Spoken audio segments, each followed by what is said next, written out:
Network and BINnews.com.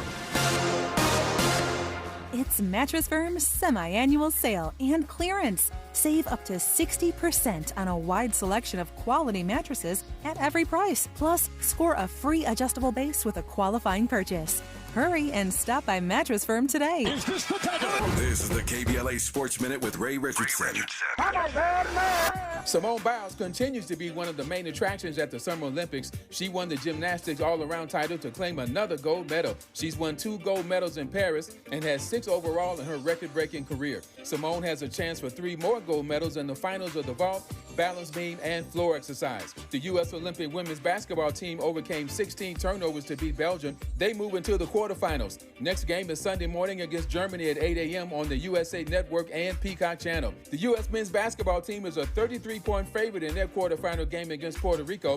The game is Saturday morning at 8:15 on NBC and Peacock. Chargers quarterback Justin Herbert will miss the preseason with a plantar fascia injury in his right foot. He needs to wear a boot cast for 2 weeks. Herbert should be ready for the season opener September 8th against Las Vegas. No debates, no speculation, just the info you need. That's your KBLA Sports Minute. I'm Ray Richardson. More news, opinions, and conversation when we come forward on KBLA Talk 1580. KBLA Talk 1580 invites you to join us for a book party celebrating The Covenant with Black America 20 years later. Almost 2 decades ago, the Covenant book, compiled and edited by Tavis Smiley, climbed to number 1 on the New York Times bestsellers list and stayed there for weeks. The first book by a black-owned publisher to achieve such a feat. The urgency of the issues that matter most to black fellow citizens has only intensified, especially in this critical election year. On Wednesday evening, August 14th, 6 to 9 p.m., come meet Tavis Smiley alongside Covenant contributors including Cornel West, Connie Rice, Mark Ridley Thomas, Elisa Orduna, Tyrone Howard, and Melina Abdullah as they sign copies of The Covenant with Black America 20 years later. You can purchase your books on site and get them autographed. That's Wednesday evening, August 14th, 6 to 9 p.m. in the city of Los Angeles. Admission is free, but you must register at KBLA1580.com. At KBLA Talk 1580, we've got your black.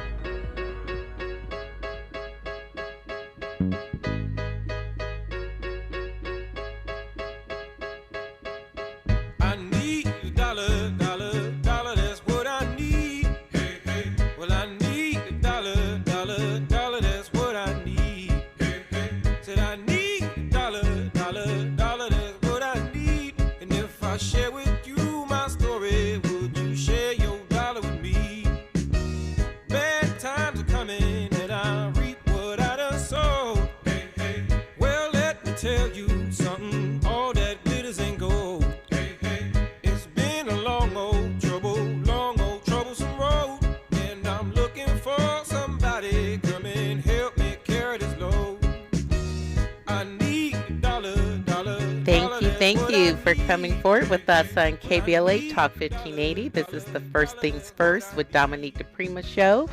Guest hosting, Angela Reddock-Wright, yours truly.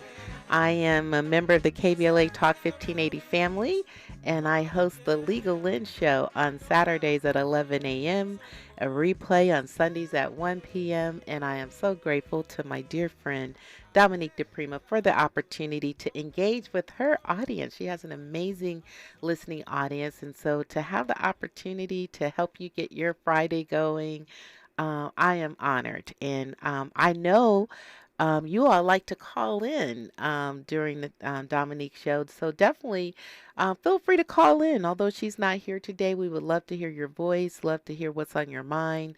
Give us a call on our power lines, KBLA Talk 1580 power lines at 1-800-920-1580, 1-800-920-1580. Our head engineer here at KBLA Talk 1580, Miles, is on the boards this morning, and he's waiting for your call. Would love to engage you. In this second hour, we have a great guest lined up. That's the other reason I love hosting Dominique's show. She always has great guests. And our guest in the first hour, Sherry, was amazing. And in our second hour, we have Chris Lodson. Chris, good morning. How are you? Good morning, Angela.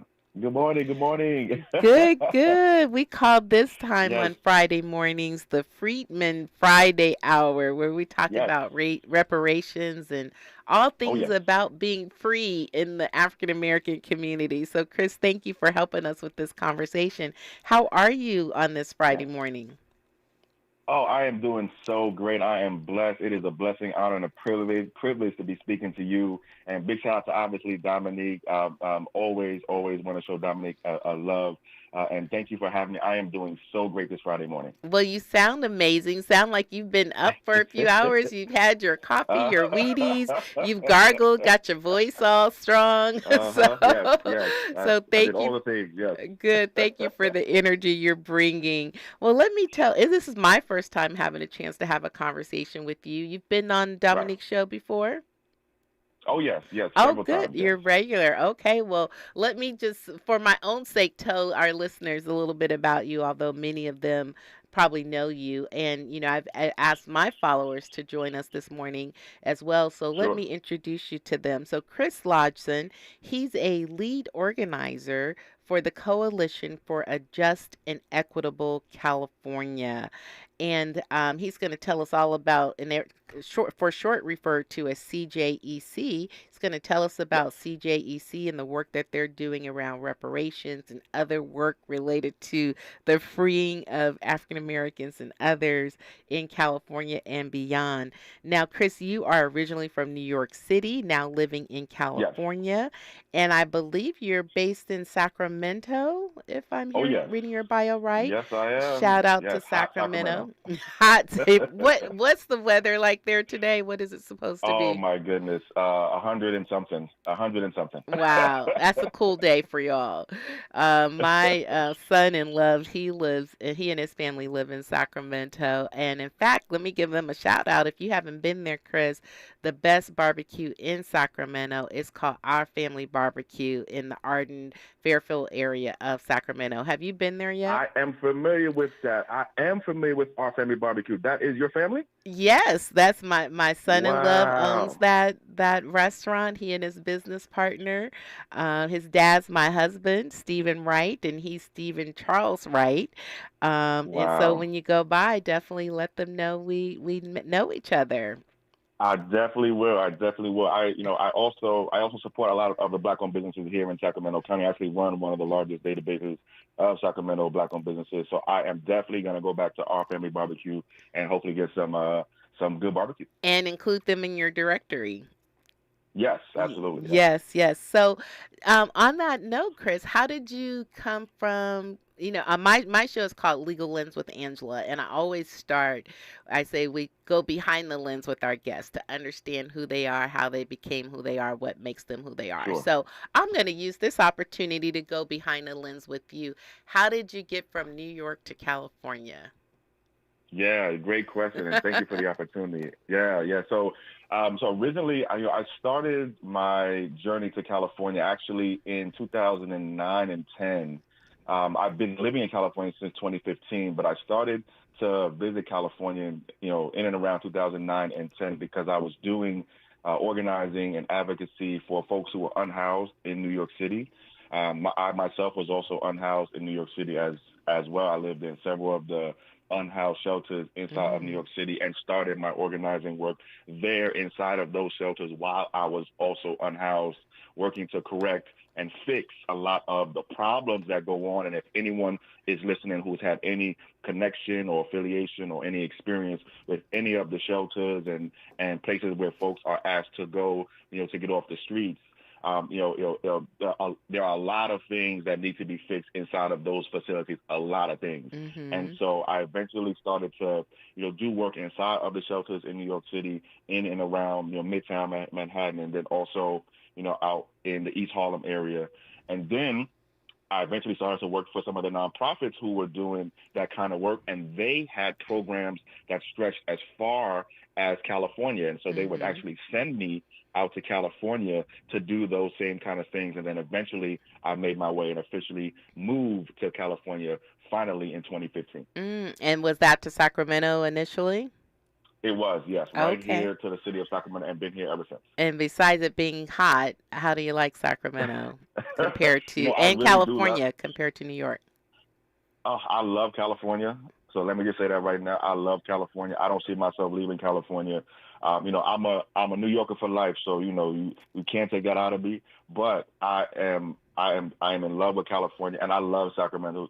Sacramento also. Sacramento is a great city. It is. is. It's the right size. It's not too busy, not busy. There's a lot going on. The Black community here is amazing. Very, very politically active. Very, very politically involved, and that is right up my alley. Oh, I love it. I love it. So was so many interesting things about your story, but I take particularly interest in you mentioning, and thank you for being so transparent about having Sure. been unhoused at a point in your Right. life. And so Yeah. with this being the issue of unhoused individuals being a nationwide problem and for sure Right. a challenge in California, um, just, do you think we're tackling the problem right? And we only have another minute or so left in this segment, so I know this is a big question, but I want you to think about, Yeah. are we in California in particular, or in our cities like New York, who's maybe arguably has dealt with the challenge better than we have in California, are we approaching this issue properly? I don't know if you have the opportunity to advise legislators and policymakers or to be at the table when decisions are being made about issues of the unhoused. But when we come forward, I definitely would like to get your insights on that as someone who Absolutely. has had that experience in life, right? Many of us who are working on these issues, we actually haven't been there. So we're making, decisions and giving advice and counsel just based on our very privileged points of view, right? So as someone who's been there, when we come forward, would love to get your insights on that. And then we'll turn to the work of CJEC and what you all are doing around reparations and the overall effort to free and empower African Americans and others in our state and in our country. So come forward with us. You're tuned into KBLA Talk 1580, First Things First with Dominique DiPrima. But this is the voice of Angela Reddock-Wright from the Legal Lens Show on Saturdays at 11 a.m. And when we come forward, we will continue our conversation with the amazing Chris Lodson. She's reclaiming her time on KBLA Talk 1580. More First Things First with Dominique DiPrima when we come forward.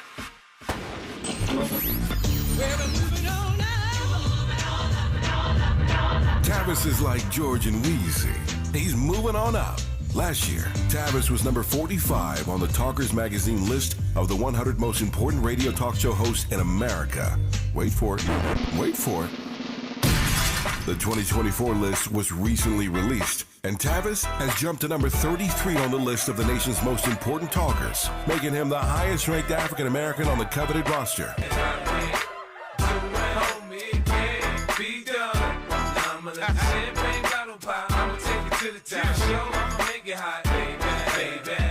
Congratulations to Tavis Smiley from all of us at KBLA Talk 1580. We've got you black.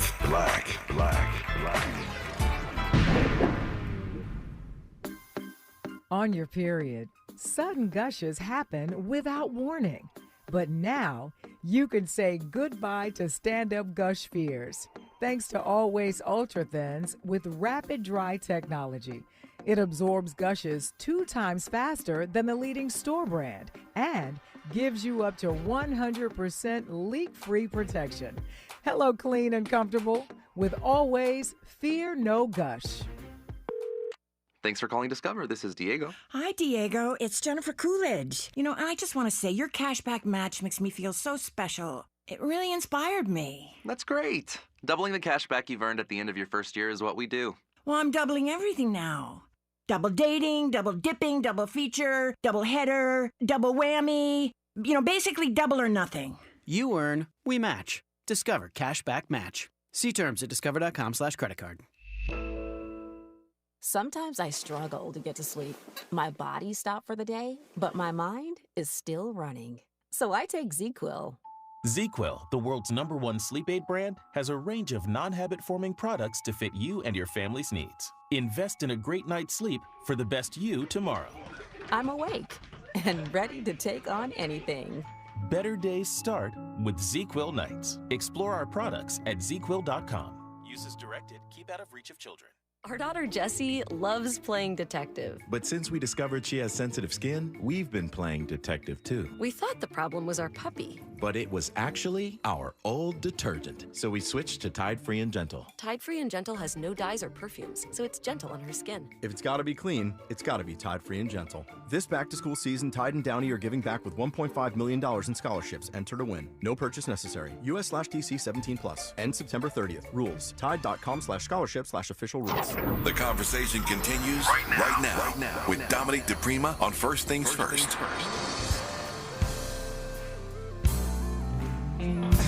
Melodies from heaven rain down on me, rain down on me.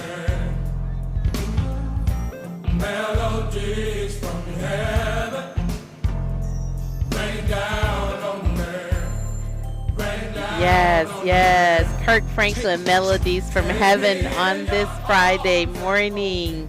We need some melodies from heaven in these times. I hope you are having, as you wake up with us on KBLA Talk 1580, First Things First with Dominique DiPrima. I hope we're helping to get your day started in a good direction and your weekend. I'm looking at YouTube, and I just want to give a shout out for those who are tuned in on YouTube. I know we can't see everybody, but Paul Lee, good morning. He says, good morning, kings and queens. Good morning to you, Paul Lee. And he says, good morning, brother Chris. Chris Lodgson is on with us. And Paul Lee says, good morning to you, as well as Nita Watson. What's up, Paul? Nita Watson. Hey, and then I know a frequent follower and daily listener of Dominique's show, the amazing Molly Bell. Good morning, Molly. We love you. Thank you for being such a big supporter of KBLA Talk 1580. So we are in conversation with Chris Lodgson, who is a lead organizer with the Coalition for a Just and Equitable California and a regular here on First Things First with Dominique DiPrima. I'm taking the opportunity to go a little bit behind the lens with him just because I find it interesting for me to get to know him, and I hope you all are as well. So, Chris, you mentioned that you were unhoused in New York, and your work and advocacy in that area brought you to California. I would love just your thoughts as someone who's had that experience in life. Do you think we're tackling the problem of the unhoused in California in particular in the right way? And if you have an audience, or if you were to have an audience, what would you say to our legislators and policymakers who are working on this issue? Yes, great question. Also, thank you for asking this question too, because I think it's important, and I think it is necessary to talk about what people's lived experiences are and were. But to your question, the answer is no. I don't think we are tackling this problem the right way. And it's interesting that you asked, because yesterday I actually did have a short opportunity to speak to some staff or some legislators about this particular problem. I was there to talk about reparations, but they also, gave us an opportunity to share our stories, and I shared my story, and they said that they wanted to know more about, what I thought, should change and how I would fix the problem. And so I just had this similar conversation literally less than 24 hours ago. Now, I proposed to them that one of the best solutions to reparations, to the unhoused problem, is reparations. I think that's clear. I think that is absolutely clear. The people who are out there on the streets and in the shelters the most are Black Americans, and of those folks, I would bet you 90+% of those individuals are Black Americans whose ancestors were enslaved and emancipated somewhere here in these United States. So if you do targeted reparations specifically for those who are descendants of slavery, then you can have a positive and lasting impact on the problem of unhoused and the problem of what we call homelessness. I don't think we're doing enough to prevent homelessness and unhousedness also, though. We every day there are people who become unhoused and people who become homeless. California is too expensive, specifically when we are talking about housing, and we are paid too little also. So to the extent that we can lower the prices of housing and rent to the extent that we can pay people more, those things would help prevent homelessness and unhousedness. And to get folks off the streets, we really do have to do a targeted reparations program. One other thing I always tell folks is, so my first days unhoused, the first thing that started to break for me was my mental health.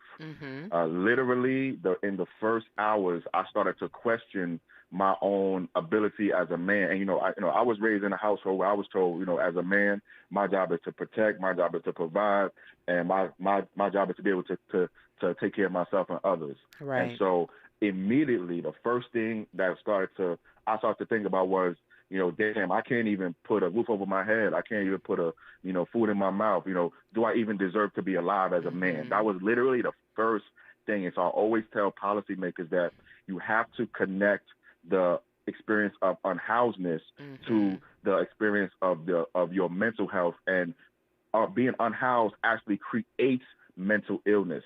If you don't have a mental illness right now, spend 3 nights outside. After that, you will have a mental illness. Right, right. Wow, you raised so much. And today's show is not necessarily about the unhoused, but I want to ask you another question or two about it. So I think, and I'm not an expert on this issue, but it feels like one of the misperceptions out there about individuals who are unhoused, and I know we're talking about this in very broad stroke, right? But is that part of the challenge in correcting the problem is that the people that are unhoused, or that many are, want to be unhoused, right? So, for example, in Los Angeles, they're building lots of emergency shelters or temporary shelters, building lots of housing, or at least trying to, get funding to build more housing.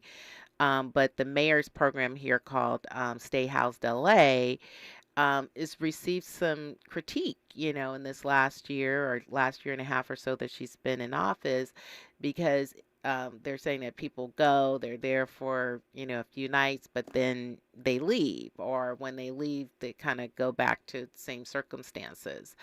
Is that a misnomer? Is that a misperception that people who are unhoused want to be, or, basically this is the life they're choosing, and so any programs we come up with make it difficult to resolve the issue? That is absolutely a misnomer. I have never met anybody in my experience who wants to be out there. Right. Not one person. And folks who are unhoused are just like you and me. Does anybody listening here in the audience want to be unhoused? No. Absolutely not. No. Right. So I have not met one person. What's going on though, and this is something that I did experience, is that sometimes the conditions in these programs are worse than the streets. That's what's really going on. The requirements are so burdensome, or the requirement, how you get the program, and then the program services themselves sometimes are worse than the streets. And that's the untold truth. It's an uncomfortable truth. Folks don't like to hear that, but that is absolutely the real. And so when I started my organizing work, that's partly what I will be hearing from folks. Like, listen, this shelter is so bad, I will be better off on the streets. And so I would hear that over and over and over again, and that's part of why I got active and involved in the shelters to advocate for better food, to advocate for the police not to treat us like criminals because we were poor. Right. For more healthcare services. I was supposed to be in my first shelter for 3 weeks, and then be transferred to another shelter. I was there for almost 2 months. Wow. Okay. That's the real that's going on right now. Sometimes, and a lot of times, the streets are better conditions than some of these programs. Yes, yes. Well, thank you for those personal insights and for allowing me to take us there in the conversation. And I'm glad that you are gaining audience here in California, where your voice will be added to that discussion as well. And so your day job, so to speak, is as lead organizer for the Coalition for a Just and Equitable California, also known as CJEC. Tell us, for our listeners who might be just hearing you for the first time, what is CJEC? Yes, so CJEC, or CJEC as we call it, the Coalition for Just and Equitable California, is California's first statewide organization born specifically for reparations and reparative justice for the descendants of those whose ancestors were enslaved and emancipated right here in these United States. In 2019, we had the privilege, the pleasure, the honor, really working with then Assembly Member Dr. Shirley Weber, now, of course, California Secretary of State Dr. Shirley Weber, on a series of reparations resolutions that the state was working on at that time in 2019, but then also on what would become the first bill in state history to create the first state reparations task force, the California Reparations Task Force, and that bill was AB 3121. That bill was introduced in January of 2020. And we worked with Member Weber and her staff, folks like Maureen Simmons, who actually drafted the original language for what would become, that task force bill. Maureen Simmons was a UC Berkeley intern, in Dr. Weber's office. We worked with their staff in 2020 to get the bill passed. So that means we went to every single committee hearing. We were doing community meetings. We were doing public comment. We were talking to legislators, doing all the things that you need to do to make legislation pass. Then we worked to encourage and urge the governor to sign the bill, AB 3121, in 2020. And if you look back at the signing ceremony Zoom video at that time, if you look closely in one of those square Zoom boxes, you'll see my face with a lot more facial hair. And I was going to ask if you were there during this time. Yes, I was definitely, yes. Good. We were very fortunate to be part of the origin story, really, of the California reparations movement. And then after the task force bill was signed in 2020, we then worked with the governor's office and with then Speaker of the Assembly, Tony Rendon, and then Leader of the Senate, Tony Atkins, to help them choose and select what we thought were good task force members. And those were the three, what we call appointing authorities, the governor, the speaker, and the assembly leader. Those were the folks who chose the members of California's first in the nation 9-person task force. And so we made a series of recommendations. One of our recommendations. Before you go there, let me just pause and just give a shout out to Attorney Camila Moore, who was the chair of the California Reparations Task Force. She is online with us. I see her on YouTube. She says, "Great show. Honored to know both of you, Camilla? Chris and Angela." So thank you, Camilla, for being on the show, and thank you for all the work you're doing, Camila Moore. She's actually been on my Legal Lens show a few times, helping to update and educate us on issues of reparations. So thank you, Attorney Moore, for tuning in. So she was a part of the 9-member task force that you just referenced, and you actually are going right into my next question, which is, what were some of the key findings and recommendations of the California Reparations Task Force? But we're going to have to pick that up when we come forward after this pause. We are in conversation with Chris Lodgson, who is a lead organizer with the Coalition for Just and Equitable California, also known as CJEC.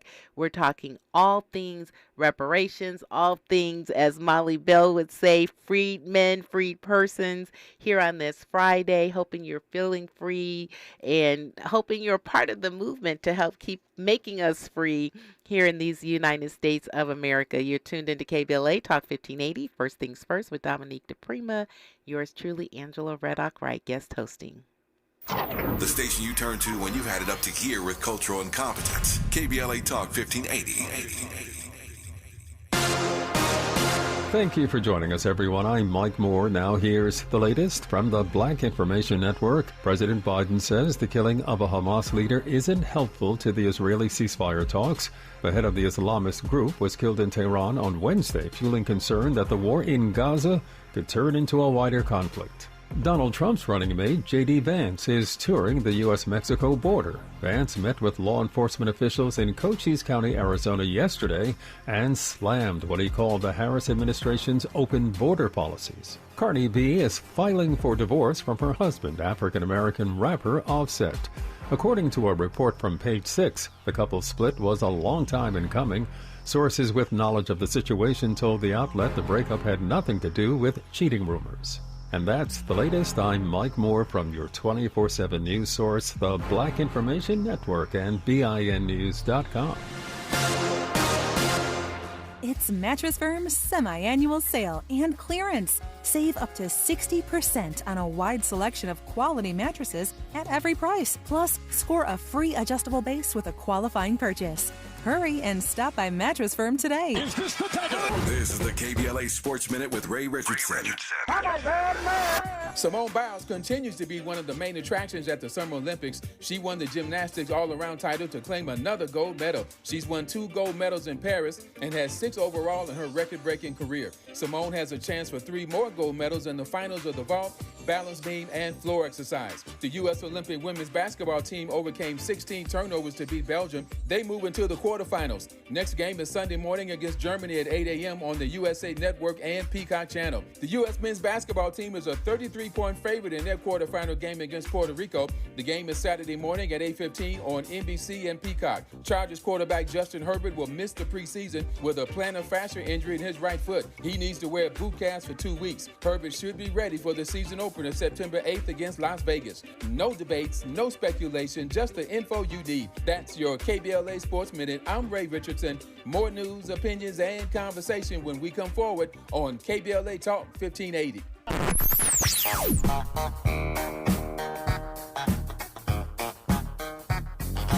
This is KBLA Talk 1580.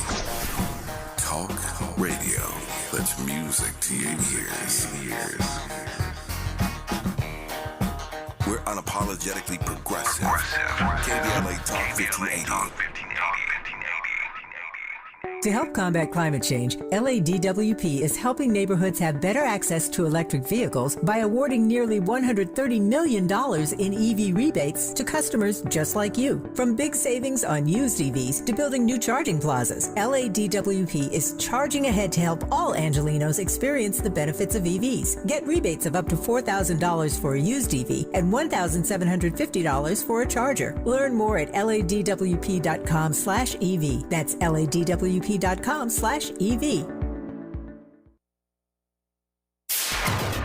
Talk 1580. We've got a lot to talk about. KBLA Talk 1580, connecting you with services and solutions. Stay Housed LA has the resources you need to know your rights and the legal support to back them up. The COVID-19 pandemic has cost people their jobs and livelihoods. This has left an estimated 1/3 of households not being able to make rent and facing losing their homes. This is a fear no one in our community should have to face. You have rights, though, and Stay Housed LA is here to help. Stay Housed LA is a partnership between the County of Los Angeles, the City of Los Angeles, and local community and legal service providers. Together, they provide tenants with the information and support needed to exercise their rights so they can remain safely in their homes. Find out more about your rights by participating in a virtual tenant workshop. Get the legal assistance you need. Find additional resources in Los Angeles County and the City of Los Angeles. Stay connected to Stay Housed LA County for updates. This and more at stayhousedla.org. Stay connected to Stay Housed LA for updates. This and more at stayhousedla.org. That's stayhousedla.org. Or call their hotline at 213-694-0040. We've got your black with a community call to action from KBLA Talk 1580. This is the story of the one. As a maintenance engineer, he hears things differently. To the untrained ear, everything on his shop floor might sound fine, but he can hear gears grinding or a belt slipping. So he steps in to fix the problem at hand before it gets out of hand. And he knows Grainger's got the right product he needs to get the job done, which is music to his ears. Call, click Grainger.com, or just stop by. Grainger, for the ones who get it done. Did you know that feeling sluggish or weighed down could be a sign that your digestive system isn't working at its best? Taking Metamucil every day can help. Metamucil fiber powders help promote your daily digestive health using a plant-based fiber called psyllium. The gelling action of this special fiber traps and removes waste, so you can feel lighter and more energetic. Metamucil, promoting digestive health for a better you. Learn more at metamucil.com. These statements have not been evaluated by the Food and Drug Administration. These products are not intended to diagnose, treat, cure, or prevent any disease. This is KBLA Talk 1580, where everybody is somebody and nobody is a stranger. You belong here.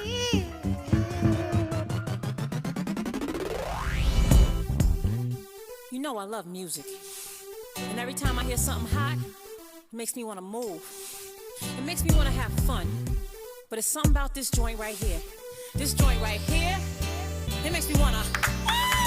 Let it go. Can't let this thing called love get away from you. Feel free right now, go do what you want to do. Can't let nobody take it away from you, from me, from we. No time for moping around. Good Friday morning to you. Yes, Mary J. Blige getting us going this morning. Thank you, Miles. You are doing your thing on the DJing this morning. You're tuned into KBLA Talk 1580. This is First Things First with Dominique DiPrima. And no, you're like, where's Dominique? Dominique, unfortunately, is not with us today, and I'm guest hosting for her today. My name is Angela Reddock-Wright. And those of you who may not know me, I'm a part of the KBLA Talk 1580 family. Grateful to be a part of this family. I host the weekly Legal Lens show on Saturdays at 11 a.m. and we replay on Sundays at 1 p.m. And it's always an honor to guest host for Dominique. And this morning we have a guest here who is a regular on First Things First, and that is Chris Lodgson with the Coalition for a Just and Equitable California, also known as CJEC. Did I say it correctly, Chris? Is it CJEC? Is that how you... Okay, yes. Good. Yes. So Chris has been educating us on the work of CJEC and their work around reparations and helping to free persons here in the state of California. And CJEC, you gave us a great overview of CJEC's role in helping to author the legislation or participating along with now Secretary of State Shirley Weber in creating a legislation that brought about the California Reparations Task Force, a 9-member task force headed by a regular here at KBLA Talk 1580, Attorney Camilla Moore. We also, on the Legal Lens show, had State Senator Stephen Bradford on, who was a member of that task force as well. So remind our listeners, what were some of the key findings and recommendations of the California Reparations Task Force, and where are we in that process right now? Yes, thank you for that question. So there are several key findings that I definitely want to highlight. I think the first and most important, or one of the most important, is that there was slavery in the state of California. An acknowledgement, right? Sometimes it's hard just to acknowledge things. Yes, absolutely, and it's something that I think a lot of us were told and taught that California came into the Union as a so-called free state and that we were a haven for folks who wanted to get away from slavery. That's actually not true. California was not a free state. There was slavery here in the state of California. The State Reparations Task Force exposed that. There were thousands of African Americans, Black folks enslaved here in the state of California. California also enacted a fugitive slave law whereby folks who freed themselves from other states, if they were found and caught here in California, they would either be deported back to that state or re-enslaved right here in California. California also, according to the state task force, continued slavery by another name through something that our state constitution calls involuntary servitude, that allows folks who are punished of crimes to be, or convicted of crimes, and then as a form of punishment to be re-enslaved. There's actually a proposition on our California ballot this year, Prop 6, that will stop that. So I ask some folks to vote yes on Prop 6.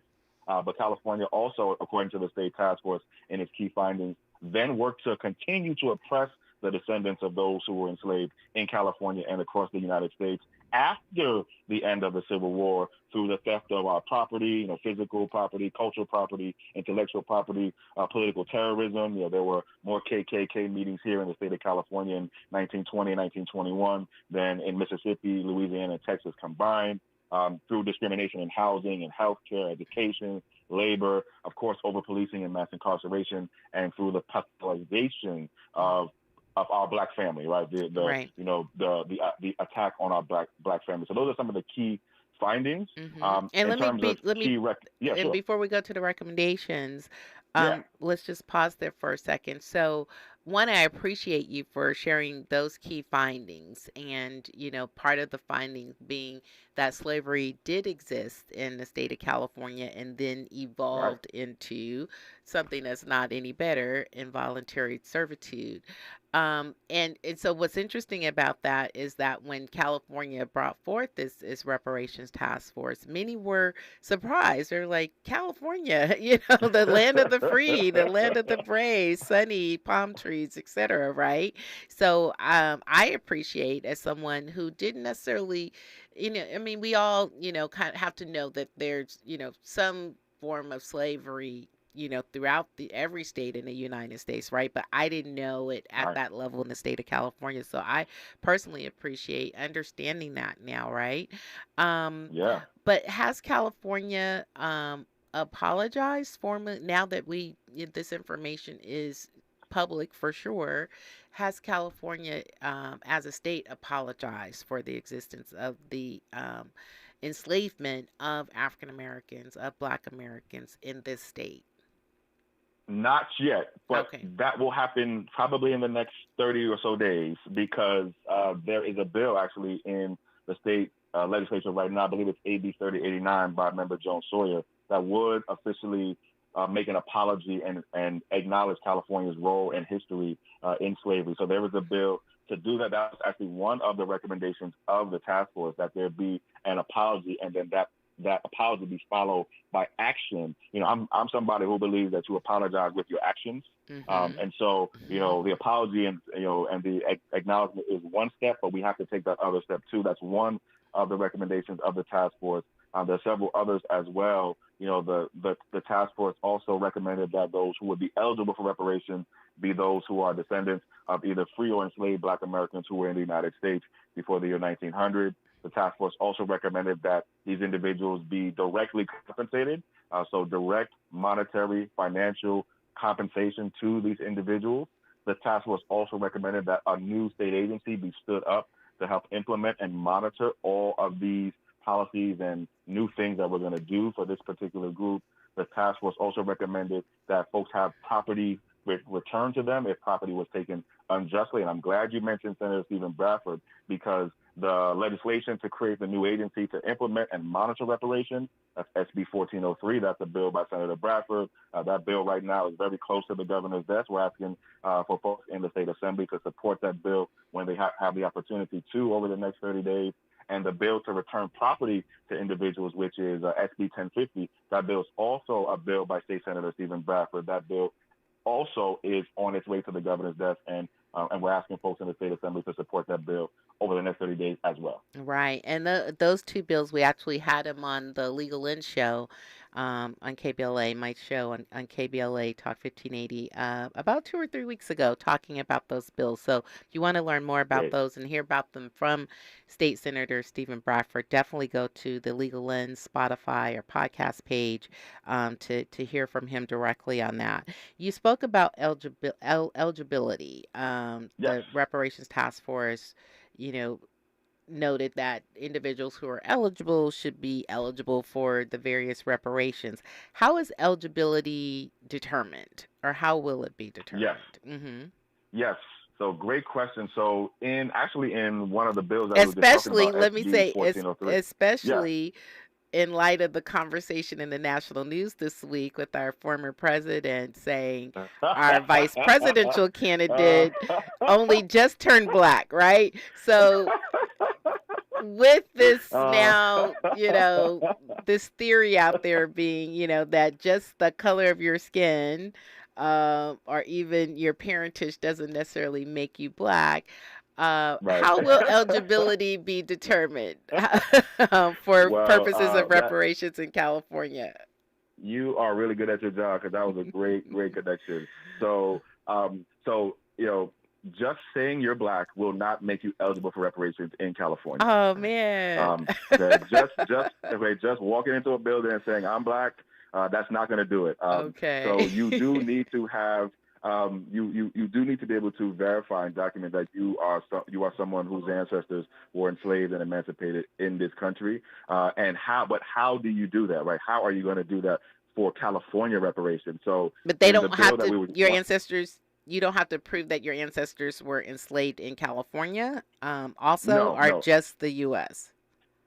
not in California specifically, but just somewhere in one of the states in somewhere in the United States. So not specifically California, but somewhere in the United States.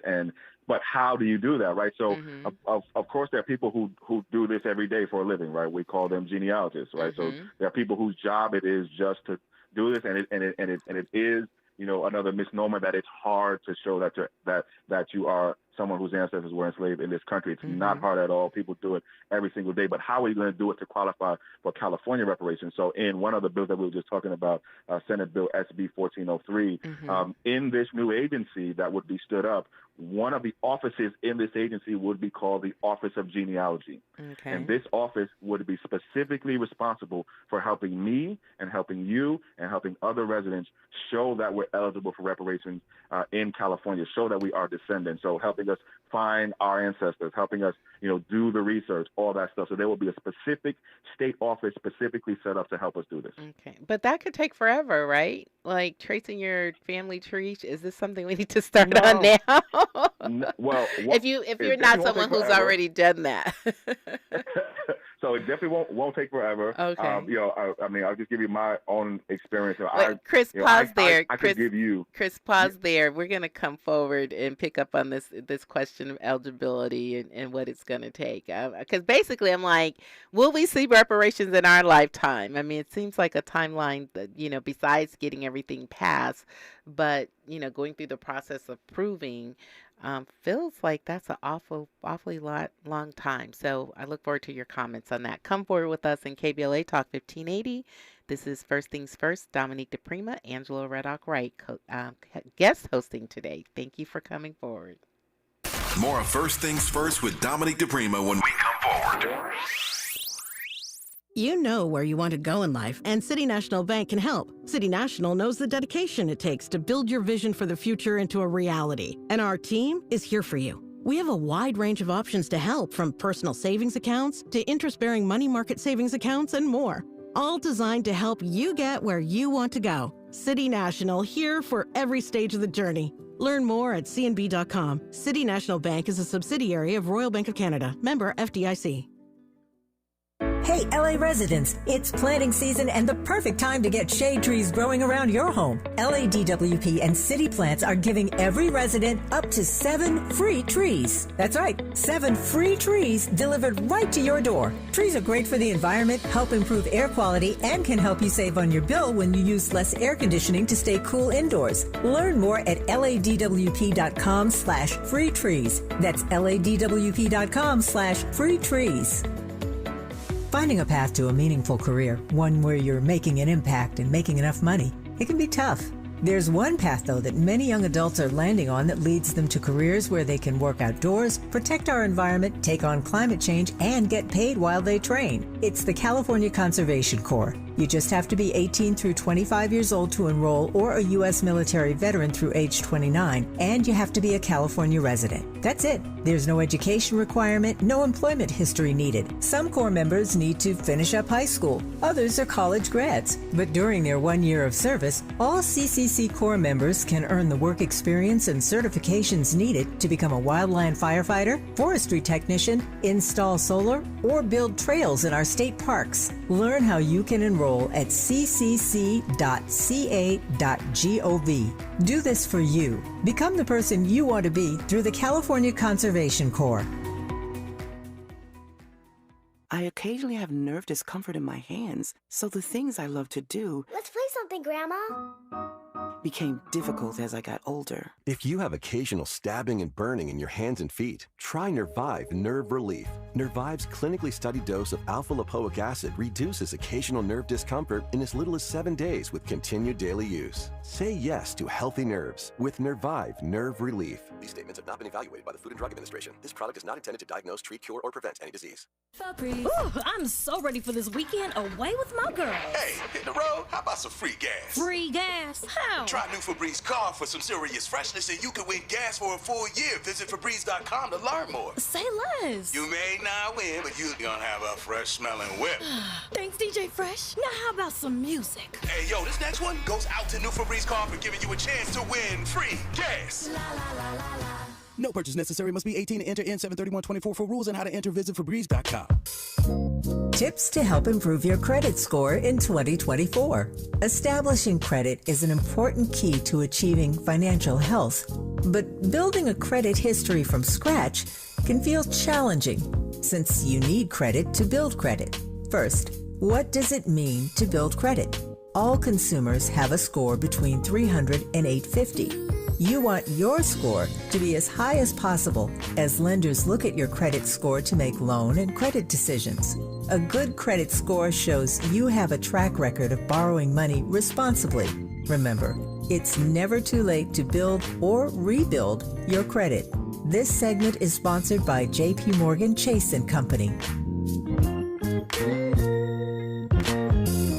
Your ancestors' favorite radio station, and your favorite morning show host. Let's get back to Dominique DiPrima right now. Thank you for coming forward with us. This is First Things First with Dominique DiPrima and Angela Reddock-Wright guest hosting for her.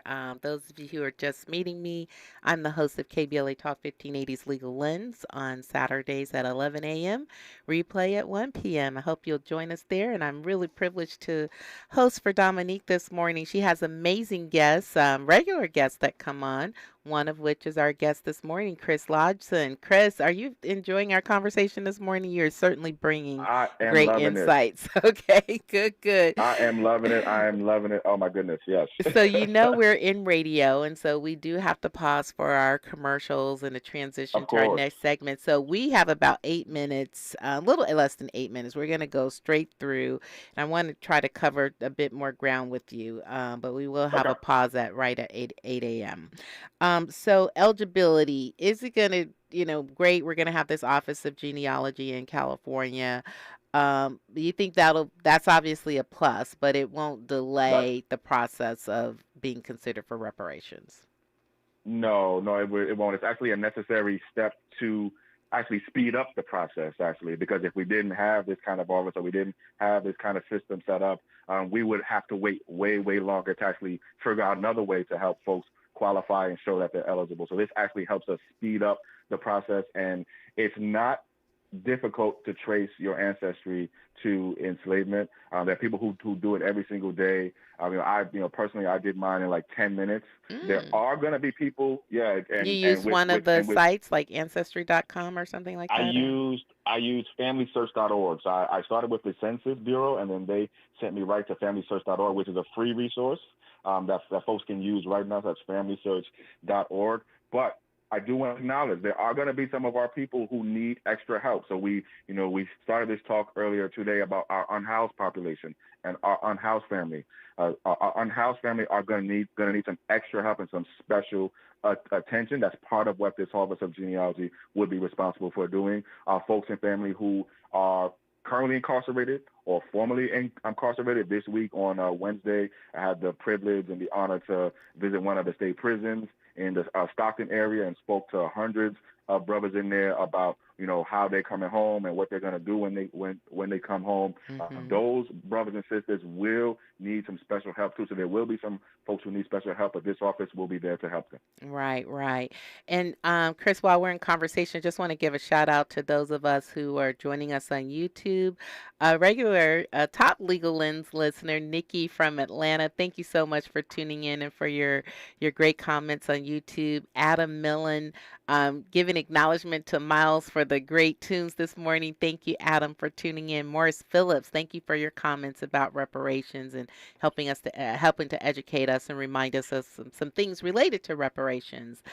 Stephen Wright, one of the producers on the Legal Lens show. Thank you so much, Stephen, for tuning in and for your comments as well. So, Chris, what, bottom line, are we going to see reparations in our lifetime in California, absolutely. in the state of California? Absolutely. 100%. I appreciate the legislation that's in process. I appreciate that there are organizations like CJEC who are helping to, carry out the recommendations of the California Reparations Task Force. But when are we going to see the process start to take effect? So you're going to start to see some of the process take effect as soon as some of these first bills are passed over the next 30 to 60 days. So we have several bills that are moving through the legislature right now, coming up on some very important deadlines. Actually, August 31st is the deadline to pass any and all bills this year. Then the governor's going to have 30 days after that to make his decisions on what he wants to, sign or not sign or veto. But when many, if not all of these bills pass, you're going to start to see some of these policies take effect as early as the first of the next year. And then you're going to see additional bills in 2025. And then, yes, at least some of the policies will start to take effect as soon and as early as January 1, 2025. But you'll see things take effect after that almost every year for the foreseeable future. So I know folks are really, really looking for those checks, right? That's what folks are really, really looking for.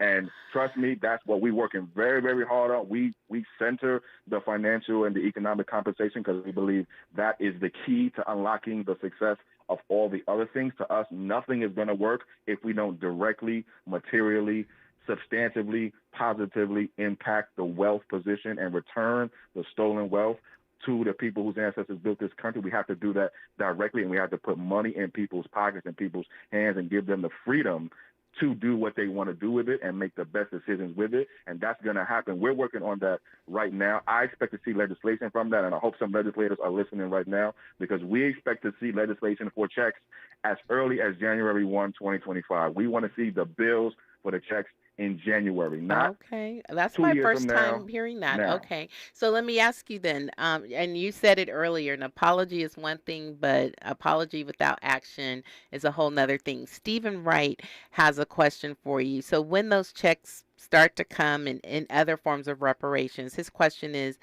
will all living descendants be recipients, mother, father, brother, sister, or will it just be one family award? So every person in the family can make a claim? Every person in the family will be able to make a claim because every individual person will be a living descendant. So everyone individually will be eligible. Wonderful. And nationally, do you have any hope for what will happen nationally on the issue of reparation, especially if Kamala Harris becomes our next president? I have confidence that no matter who is the president, no matter who is in office, no matter what type of administration or what political party, I have confidence that what we're doing here in California is going to and will and is already in some ways providing momentum and an example and encouragement for the federal government and federal legislators to take action. And Nikki from Atlanta actually kind of made a similar comment. She says, although I'm based in Georgia, I'm listening intently on what California is doing with the idea that, California will serve as an example to other states and to the federal government. I appreciate when Attorney Moore was on the show. She says that the research that California put into the issue of reparations really gives the federal government and other states all the research that they need. So anybody making an excuse like, we don't have the information, we don't know the numbers. And our next guest, Julian Malvo, top economist in our country, I know has been a part of helping do the economic research on the issue of reparations. So definitely a tie-in with our next guest. Chris, you got 20 seconds. Any closing words? I'm so glad that I've had a chance to meet you, and I'm going to have to bring you on the Legal Lens show again, on the Legal Lens show as well. 20 seconds, closing words for our listeners today. We are closer to reparations than we've ever been here in California. We are closer to reparations than we've ever been. Each one of us is sitting and living in a history book right now. People are going to be reading and writing and talking about what you did and what I did and what we did right now 10, 20, 30, 40, 50 years from now. So get involved. CJEC-official.org. Great place to pause, leaving us on a note of hope. Chris Lodgson with Coalition for a Just and Equitable California. Thank you so much for being on the show this morning. Have a great Friday. Pleasure. Likewise. KBLA 1580 Santa Monica.